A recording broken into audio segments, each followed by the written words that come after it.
Galera, paz do Senhor, é um prazer estar aqui com vocês, começando mais um trimestre. Nessa aula em especial, a gente se vendo aqui pela telinha, por conta das condições climáticas da cidade, mas eu tenho certeza que o Deus que fala lá na nossa classe, lá na nossa sala, também pode falar por aqui. Eu quero com você orar nesse momento, para que a gente inicie esse trimestre e essa aula, guiados pelas mãos de Deus. Vamos orar? Senhor, eu te louvo, eu te agradeço pela tua palavra, pela tua presença, por iluminar o nosso coração e a nossa mente para entender mais de ti através da tua palavra. Que nesse trimestre nós sejamos tocados pelos salmos e venhamos tocar a ti com as nossas poesias, com aquilo que há de mais profundo no nosso coração. Nos guarda, nos livra e nos dá entendimento a respeito de quem tu és, Senhor, através da tua palavra, é o que nós pedimos no nome de Jesus. Amém. Galera, para falar de Salmos, a gente tem que falar da divisão da Bíblia. Nós estamos, então, dividindo a Bíblia em duas partes principais, Antigo e Novo Testamento, e os Salmos se encontram no Antigo Testamento, na categoria, dos poéticos, dos livros poéticos. São eles Jó, Salmos, Eclesiastes, Cantares e Provérbios. Então, se você for abrir a sua Bíblia lá no índice, você vai encontrar, a sequência dos livros e você vai conseguir perceber que esses livros que eu falei, os poéticos, eles têm o mesmo estilo de literatura. Eles são poesias, são canções, e Salmos se encaixa nessa categoria. Entrando na nossa aula, a gente vai dar um panorama geral do livro dos Salmos. É importante entender e perceber que muitas pessoas, a introdução fala isso pra gente, que ele é aceito por grande parte da população. Ainda aqueles que não têm um costume de ler a Bíblia têm conhecimento a respeito dos Salmos. Então a gente tem uma aceitação cultural e social do livro dos Salmos. Você vai na casa de várias pessoas que nem evangélicas são, ou em estabelecimentos, e você encontra o Salmo 91, o Salmo 23, talvez seja o livro mais conhecido de toda a Bíblia. E é por isso que nós precisamos conhecê-lo, estudá-lo, porque nos Salmos a gente encontra mais de Deus e mais também de quem nós somos. Um livro admirado por muitos é o Tópico 1. O Tópico 1 nos fala de duas coisas. A primeira é dos temas abordados nos Salmos. Eu gosto dos Salmos porque os Salmos, na minha opinião, mostram o que há de mais humano na humanidade. Nós temos ali, os salmistas falam a respeito de arrependimento, paz, perdão, eles falam de segurança, de angústia, de conhecer ao Senhor, de louvar a Deus, eles falam de sabedoria, eles falam de confiar em Deus. Tudo o que se passa na vida humana, se você ler os 150 salmos, você vai conseguir se ver em uma das situações, Então, isso é o que eu acho que deixa esse livro mais enriquecedor e é o que faz a gente se ver tanto nesse livro, porque em algum momento você vai passar por algum dos salmos. O tópico 1.2 fala a respeito dos autores. A gente tem alguns autores, a gente conhece porque a Bíblia nos diz a respeito desses autores, Nós temos aí aproximadamente 900 anos em que esses salmos são escritos. E aí, citando aqui a missionária Ana Oliveira, a nossa revista diz que os salmos são compostos por Moisés, Salomão, Davi e alguns sacerdotes, levitas, O próprio Asaf compõe o Salmo 73, que nós lemos algumas aulas atrás, e outros levitas ali, outros sacerdotes também. Então, é um livro riquíssimo no que tange a sua composição, a sua autoria e também a respeito do seu conteúdo. Eu tenho certeza que a gente vai descobrir muita coisa lendo os Salmos nesse trimestre e eu quero convidar você para essa jornada. Seguindo aqui, eu quero falar sobre o refletindo da nossa lição. Antes de entrar no tópico 2, o Bispo Abner faz um comentário muito interessante a respeito da importância e da utilização dos salmos para o povo judeu. Os salmos eram para os judeus do Antigo Testamento, o que a harpa cristã é para o crente da Assembleia de Deus hoje. E aí eu quero citar aqui uma frase do nosso superintendente, pastor Joselito Maia, falando a respeito da harpa cristã. A harpa cristã é um compêndio teológico. E isso é importante porque aquilo que a gente canta diz muito a respeito daquilo que a gente crê. E por isso a gente deve tomar cuidado com as músicas que a gente canta, com os louvores que a gente canta, tanto na congregação, no culto coletivo, quanto nos momentos devocionais do nosso particular, porque aquilo que a gente canta mostra muito a respeito daquilo que a gente crê. E eu tenho certeza que nesse momento você está lembrando de várias músicas aí que você pensa assim, poxa, será que eu deveria estar cantando isso mesmo? Aquilo que a gente canta, grava isso. Mostra aquilo que a gente crê. 2. Tópico 2 vai falar das principais particularidades dos salmos.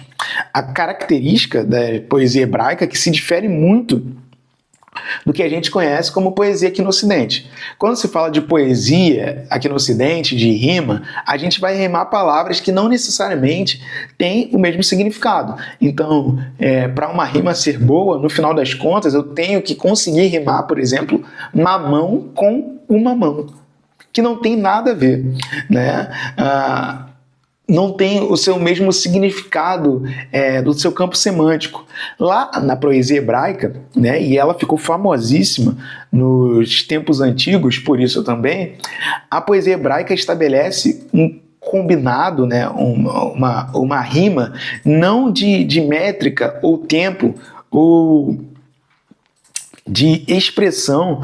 A rima aqui na poesia hebraica fala a respeito do pensamento. Então a gente vai usar um paralelismo, né, chamado paralelismo hebraico. Eles vão combinar os pensamentos, os campos semânticos. Olha que interessante, na nossa revista, o tópico 2.2 diz que o paralelismo hebraico se difere em três categorias. Perdão, gente, estou um pouco nervoso. Três características principais. Meu Jesus, quase não sai. 3 características principais, ou 3 categorias, melhor dizendo. A gente pode dizer que o paralelismo hebraico pode ser sinonímico, porque as palavras vão se combinar no sentido de trazer a mesma ideia. O Salmo 15, versículo 1, traz isso. Vamos ler o Salmo 15? Porque aí fica mais fácil da gente conseguir compreender. Olha só o que ele diz aqui. Lembram da característica de combinar as ideias? Quem poderá hospedar-se em teu tabernáculo, ó Senhor? Quem há de morar no teu santo monte? Não temos uma rima aqui métrica, né, de palavras que rimam com a cabeça do Ocidente, mas nós temos uma rima de mesma ideia. Aqui a gente consegue perceber que o salmista estava falando a mesma coisa. Quem poderá morar no teu tabernáculo? Quem habitará no teu santo monte? A segunda característica, a segunda categoria, antitético. Os versos propagam pensamentos contrapostos. Os versos da primeira linha contrariam os versos da segunda linha como uma verdade adversa. O Salmo 37, verso 22, verso 21 e 22. O ímpio pede emprestado e não devolve. O justo se compadece e dá com misericórdia. Sim, possuirão a terra os que ele abençoar, mas os que ele amaldiçoar serão excluídos. Vocês percebem como tem aí uma antítese, né? Eles vão colocando questões que são opostas. Aquele que é ímpio empresta com dor, mas aquele que é justo, ele se compadece e dá com generosidade. A terceira é sintético, a categoria terceira é sintético. A afirmação da primeira linha serve como um apoio sobre o qual a segunda declaração se fundamenta em seu pensamento original. Salmo 19, 7 e 8. A lei do Senhor é perfeita e revigora todo ser. Vocês conseguem perceber a riqueza poética que a gente leu, pelo menos nesses 3 últimos versículos, como é bonito ouvir essas coisas, sabendo, inclusive, que são verdades ditas pelo próprio Deus através do homem. Versículo 7, verso 7. Isso aqui, deixa eu abrir só um parêntese aqui. Quando se trata dos salmos, a gente não usa capítulo e versículo, né? Nós dizemos salmo de número tal, verso de número tal, porque aqui a gente está lidando com poesia, tá bom? Vamos lá? Salmo de número 19, verso 7 e verso 8. A lei do Senhor é perfeita e revigora todo ser. As palavras que vêm do Senhor são dignas de confiança e transformam os mais humildes em sábios.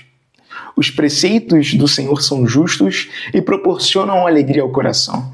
Os mandamentos do Senhor são cristalinos e iluminam o entendimento. Você percebe como ele começa construindo essa ideia e, como a gente está falando de um salmo sintético, ele vem e, em cima dessa construção que foi feita no primeiro verso, ele corrobora, ele reafirma com o segundo verso, tá? Por último, eu queria falar com vocês no tópico 3, infelizmente essa aula já está acabando, mas ainda há algo importante para se dizer. A gente divide o livro dos Salmos como o Pentateuco é dividido em 5 livros, né?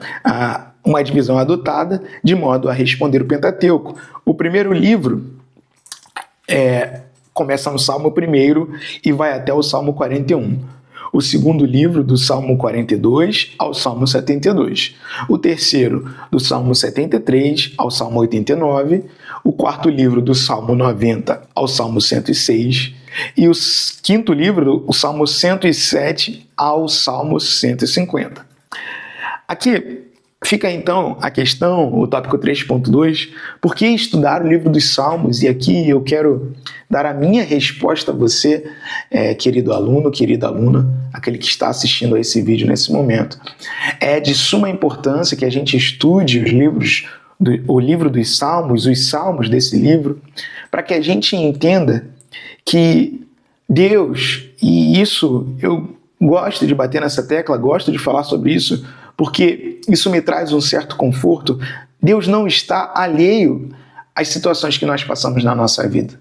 Pelo contrário, nos Salmos nós encontramos homens que conseguem falar para o Senhor aquilo que está no mais íntimo do seu coração e sabem que serão ouvidos pelo Senhor. Em momento de angústia, eles encontram no Senhor conforto. Em momento de tristeza, eles encontram em Deus segurança.